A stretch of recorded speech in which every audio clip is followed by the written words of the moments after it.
Have you ever had survival sex? Do you know what survival sex is? When I was 13 years old, I lived on the streets.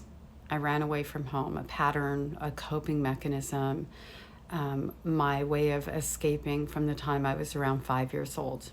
I'll put a backstory down here.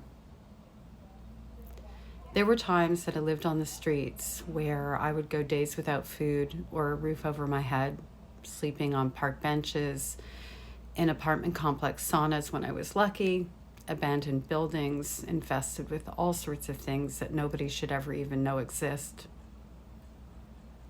And during that period of time, and even when I got my own apartment, at 14 and a half, I managed to fall into a job and get an apartment. And even then, there were times that I didn't have food to eat because it was rent or food. And adult men would invite me to eat. And in the beginning, I just thought innocently that, great, somebody's going to feed me. I quickly learned what was expected of me. And I quickly learned that even if I said no, it didn't make a difference.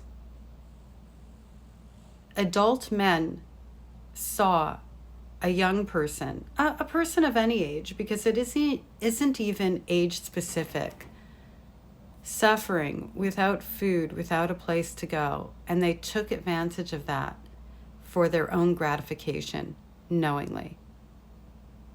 That isn't consent, that's actually rape. Yet we call it survival sex, I guess, to package it somehow as being, okay, or maybe it's to alleviate the guilt that we feel as participants and survivors. This is what I want to say to you if you've ever had survival sex. It wasn't your fault. That isn't consensual. That's called surviving. Being hungry, being alone, having no place to go, and a person who's a predator taking advantage of that. And if you went through that, I am so sorry that was done to you. I just want you to know that.